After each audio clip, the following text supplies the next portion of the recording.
Welcome back to my channel. আবার একটা নতুন ভিডিও নিয়ে চলে এসেছি। আজকে একটা খুব সুন্দর জায়গায় আমরা ঘুরতে গেছিলাম, সেটা বলবো আর কি কীভাবে গেলাম।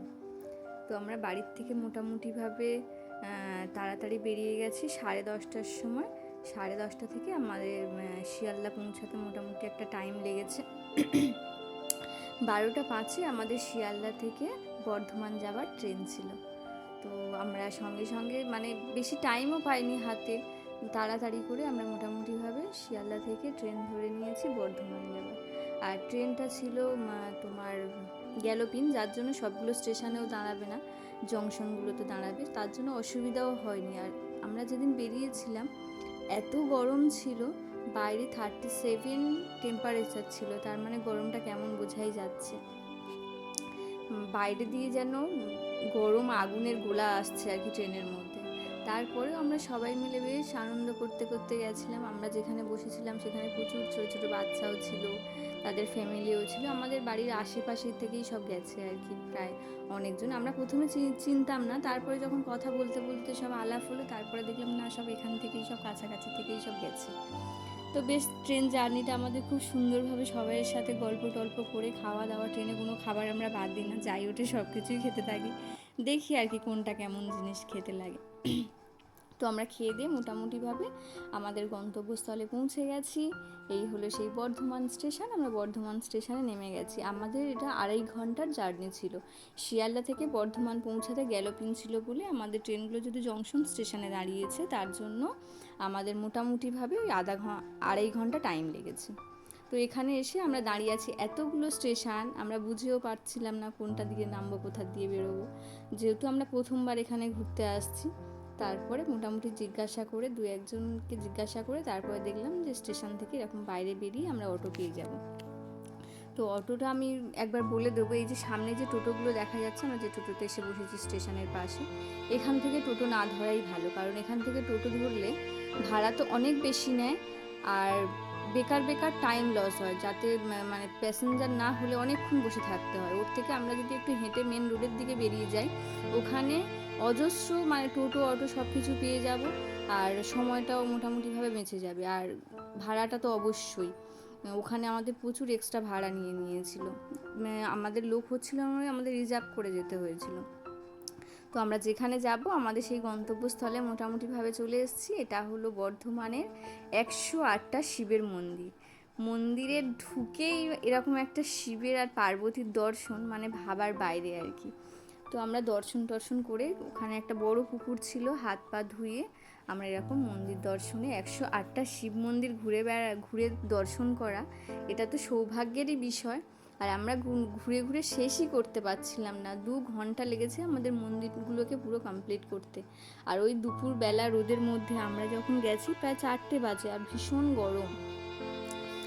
মানে কটা করে মন্দির ঘুরছি, 6টা 7টা, তারপরে আবার একটু করে বসে রেস্ট নিয়ে নিচ্ছি, আবার তারপরে আবার ঘুরছি, এরকম করে করে মোটামুটিভাবে আমরা ঘুরেছি।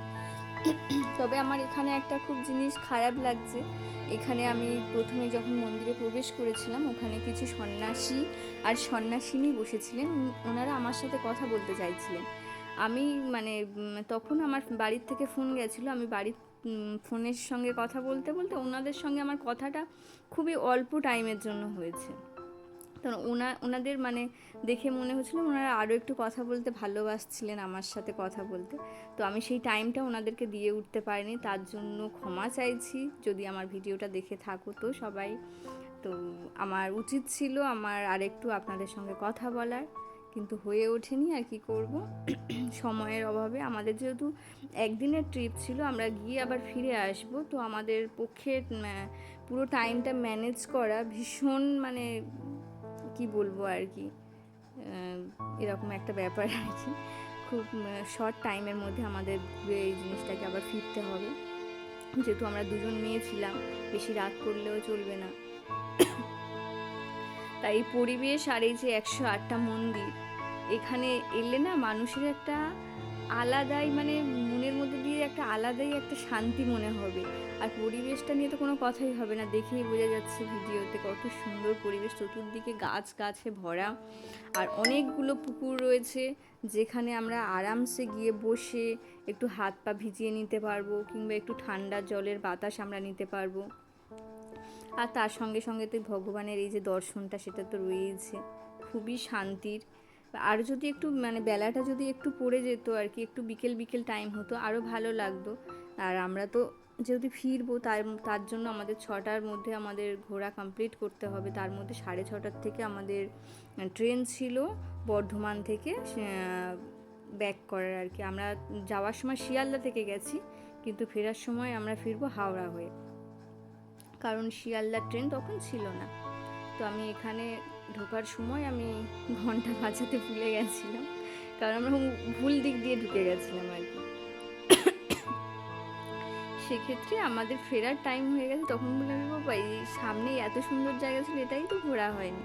তারপর ঘন্টা বাজালাম, আর এই যে এখানে সামনে দেখা যাবে আমরা একটা মন্দির, বড় একটা মূর্তি বসানো রয়েছে।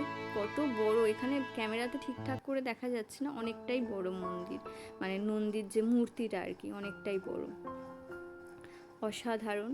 আর এবারে আমি যাব যে জায়গাটা, সেই জায়গাটা তো আরও সুন্দর। যে 108টা শিবের মন্দির, সেই 108টা মন্দিরের নামে এখানে 108টা ঘন্টা দেওয়া রয়েছে। এই যে এখানে ঘন্টাগুলো দেওয়া রয়েছে, এখানে 108টাই ঘন্টা রয়েছে। তো আমি সবগুলো বাজাতে পারিনি, একটা লাইনই শুধু বাজিয়েছি। কি সুন্দর আওয়াজ হচ্ছিল, মন শান্তি করে দেবার মতো একটা সুন্দর আওয়াজ। সত্যি এরকম একটা পরিবেশ, যে আমাদের এরকম কলকাতা থেকে কাছাকাছি একদিনের ট্রিপে আমরা ঘুরে আসতে পারি, এরকম একটা যে জায়গা থাকতে পারে, এটা আমাদের ধারণার বাইরে ছিল। আর এই যে একটা সুন্দর একটা বট গাছ দেখা যাচ্ছে, বট গাছটা যে যার মনের মনস্কামনা আর কি, কারোর মনে যদি কোনো প্রার্থনা থেকে থাকে তো এখানে বলে এই সুতো দিয়ে বেঁধে দেওয়া হয়।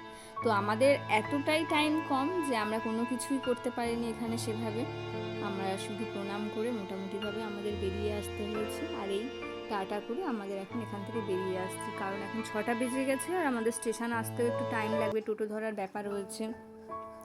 তো আমরা এমনি মন্দিরের সামনে যে টোটোগুলো দাঁড়িয়েছিল কী কারণে জানি না, ওরা বলছিল যাব না কিংবা কী সব বলছিল, আমরা রানিং টোটো নিয়েছিলাম। একটু সামনে দিয়ে একটু হেঁটে গেলেই রানিং টোটোগুলোতে 10 টাকা ভাড়া নেবে, ওটাই সব থেকে ভালো। তো আমাদের যাওয়ার সময় অনেক বেশি ভাড়া নিয়েছিল। আমরা স্টেশনে চলে এসেছি, প্রচণ্ড ক্লান্ত, আমাদের ট্রেন আসতে একটুখানি বাকি ছিল, তার জন্য একটু হাসি মজা করছিলাম দুজনে মিলে। অবশেষে আমাদের ট্রেনও এসে গেছে। আর এটা আমাদের বর্ধমান থেকে কোথায় যেন, এটা বর্ধমান থেকে হাওড়া আসা ট্রেনটাতে, যেটাতে উঠেছিলাম, এটা শুধু মাঝখানে একটা স্টেশনে দাঁড়িয়েছিল। মানে এত সুন্দর স্মুথ জার্নি হবে আমরা ভেবেও উঠতে পারিনি, সেভাবে প্ল্যানিং করে তো যাওয়া হয়নি, হুট করে বেরোনো হয়েছিল। তার জন্য মানে আমরা ভেবেছিলাম কীভাবে ফিরবো, কীভাবে যাবো, কী হবে না, কিন্তু পুরো জার্নিটা ভগবান যেহেতু মাথার উপরে রয়েছেন আমাদের, যার জন্য আমাদের জার্নিটা প্রচণ্ড স্মুথ আর সুন্দর হয়েছে। অবশেষে আমরা হাওড়ায় ঢুকেও গেছি, খুব আনন্দ লাগছিল। এত সুন্দর করে সারাটা দিন আমরা ম্যানেজ করে ঘুরে ফিরে আবার টাইম টু টাইম আমরা ফিরে আসতে পেরেছি। হাওড়াতে আমরা যখন নামছি তখন বাজে প্রায় 9টার কাছাকাছি। তো আমরা হাওড়া থেকে মেট্রো নেব শিয়ালদা আসার জন্য। তো এখানে নেমে গেছি, এবার আমরা শিয়ালদার মেট্রো নিয়ে নেবো হাওড়া থেকে, বেশিক্ষণ টাইম লাগবে না, এই মেট্রোতে উঠছি। আবার দেখা হচ্ছে পরের কোনো ভিডিওতে। আমার ভিডিওটা ভালো লাগলে অবশ্যই একটা লাইক, কমেন্ট আর শেয়ার। আজকের জন্য টাটা।